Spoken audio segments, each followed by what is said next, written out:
Radio represented, in those days, to me at least, the freedom to fail, and we could try things, we could experiment. Sometimes we'd fall on our face, but every now and then we'd do something wonderful. And I think that's the essence of any creative process. One has to have the freedom to fail.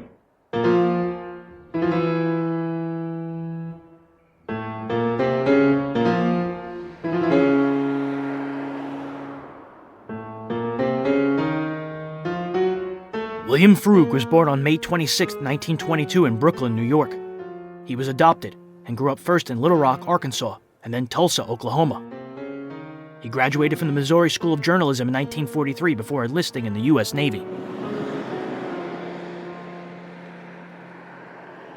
After he was discharged in 1946, he found himself living with friend and fellow writer, E. Jack Neuman.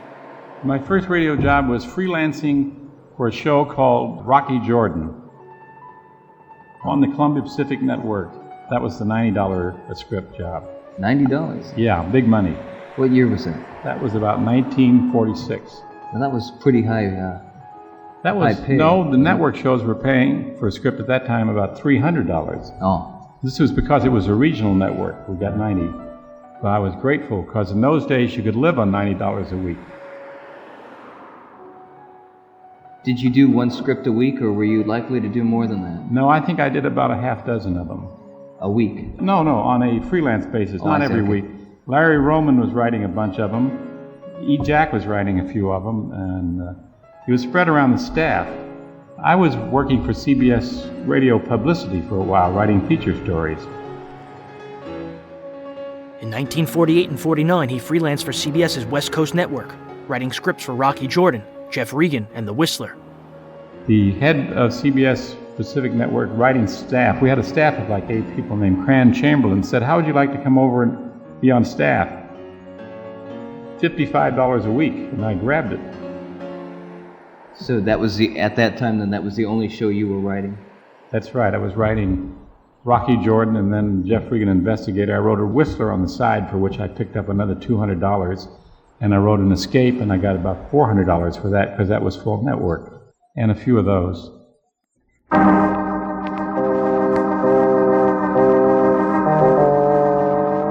My name's Regan. I get 10 a day and expenses from a detective bureau run by a guy named Anthony J. Lyon.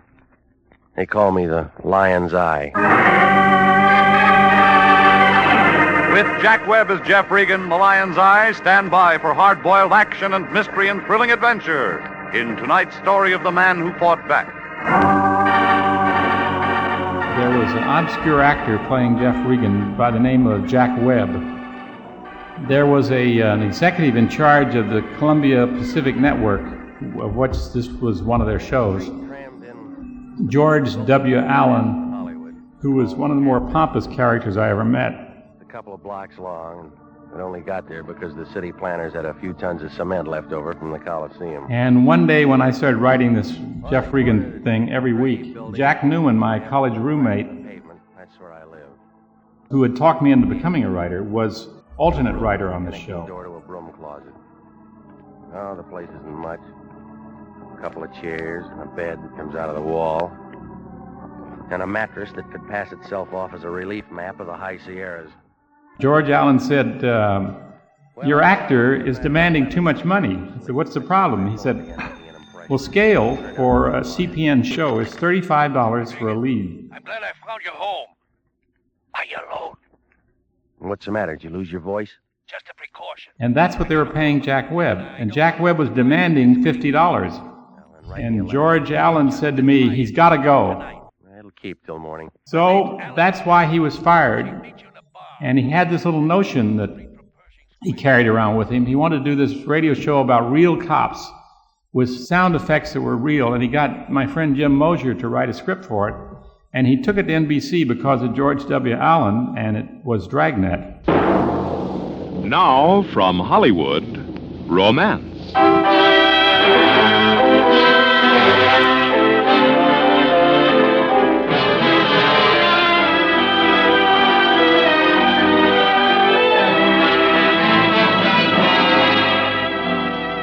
The first summer after high school graduation is a bright and wonderful time. 3 long months of sun and sky and balmy nights and moonlight. It's a time to be young, summer is.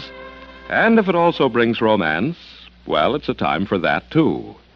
But sometimes when the summer is over, a boy finds out he's more than 3 months older, a lot more.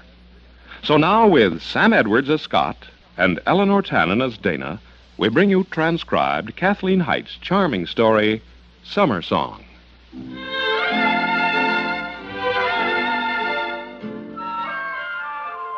Radio was a treasure to those of us who were in it. We had enough sense to enjoy it while we were doing it. We knew it was fun, and it sure as hell was fun. I guess I'd wanted the job all my life. I'd hung around the country club since I was a kid, caddying and helping Dad work on the greens. But I sure never thought I'd get to be lifeguard there someday. Of course, winning cups in the state high school meets last winter didn't hurt any. And Dad didn't hurt any either. He'd been with the club for 25 years. The reason we had so much liberty, and we did, and had so much fun, is because there were very few restrictions in radio. It had to do with economics. The cost of a half-hour sustaining radio show on CBS was $900 per half hour. I remember I had a budget for music, for original score, and for arrangements, $150 to the whole ball of wax. And there was a young guy named Jerry Goldsmith who was a UCLA student studying to compose music. And he came to me and he said, "Bill, I will do original scores for a series called Romance, a sustaining half hour, which was an anthology that had very little to do with romance, particularly. It just was anything we wanted to do." The directors will give you the rule, that's all. Oh, open for business yet? You're early, Mr. Masters. And Jerry said, "I'll do everything for $50 a show." So Jerry got $50 a show and composed and conducted and arranged some of the most marvelous music, and has, as you probably know, gone on to become, I think, our foremost composer of film scores, having been nominated for a few Oscars and won a number of Emmys. Speaking for all the directors when I tell you we consider ourselves lucky to get you. One of the best composers in the world. He's purely a product of that freedom in radio where the budget was so little money they'd say, "Well, you might as well do Write it." down. Give it to George in the locker room. All right, sir. I'll do it before I leave tonight. Well, come to me any time you've got a problem, Scott. I'll do my best for you. Yes, sir. There wasn't much invested, you see, as opposed to television, which today, when we spend $1 million to make a pilot, the risks are so great, the economic risks, that the networks exercise total control over everything. But she needs some good instruction. There was a sense that television was going to take over, even in the late 40s when I started. And as a consequence, we were kind of in a medium that was slowly slipping away, and we knew it. But so we wanted to make the best of it. And most of us had no driving desire to get in television. We really didn't. Because we knew from friends who had done it that they weren't having the fun we were. Don't forget, we're nice people, too. He spent the early 1950s in charge of the Hallmark Hall of Fame. The show began in the 1940s as Radio Reader's Digest, before rebranding as the Hallmark Playhouse until 1953. And then I started directing and producing my own shows, which was really fun. That was $150 a show to produce and direct it. It was very exciting. What are the shows that you produced and directed? Hallmark Hall of Fame for 2 years, Romance for about 1.5 years, something called Sunday Playhouse, which was a replacement for Hallmark after J.C. Hall pulled out. I finished that out about 6 months. I can't think of that. I did an Escape. I did just an assortment of, I wrote a couple hundred scripts and produced and directed about 100 shows. Ladies and gentlemen, on Tuesday, November 16th, the radio and television networks and the newspapers of this nation made the following announcement. Lionel Barrymore, one of America's most revered and distinguished actors, the dean of the royal family of the American theater, died last night at the age of 76.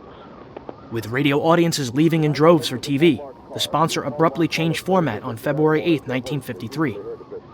They brought in Lionel Barrymore to host True Stories of Americana. When Barrymore passed away in 1954, the Hall of Fame dedicated their November 21st show to his memory. Next in radio, I was doing Hallmark Hall of Fame, which was a wonderful experience because the sponsor, J.C. Hall, just said, give me a quality show, Bill, whatever you want to do. And twice a year, Bert Oliver and I of the advertising agency would take the super chief to Kansas City and we'd lay out programs we wanted to do. I changed the format of the show to put in current people instead of digging up people from the past. We stopped doing George Washington and Alexander Hamilton at last, and we did stories about Joe DiMaggio and Miller Huggins with Joe DiMaggio narrating, and we did Breaking the Sound Barrier with Chuck Yeager narrating the show. An incident from the life of George Gershwin with Ira Gershwin telling the story, and a story from the life of Damon Runyon with Gene Fowler. And so the ratings shot up. It became the second or third highest rated show in radio. But again, the investment was very little. I think it cost J.C. Hall probably $1,200 a week for a sponsored network coast-to-coast show with Lionel Barrymore as a host.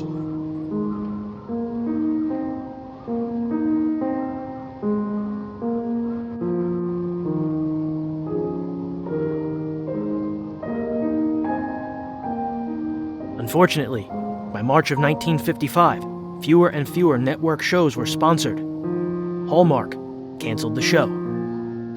I think radio began its decline at the end of World War II with the development of television, probably late 40s, early 50s.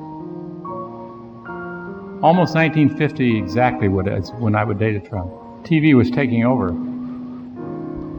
What happened was just economics, because the management of whom I was a part just said, your budget is cut, your budget is cut. Amos and Andy were brought back as disc jockeys. It was just economics. And gradually shows were just left out of the schedule.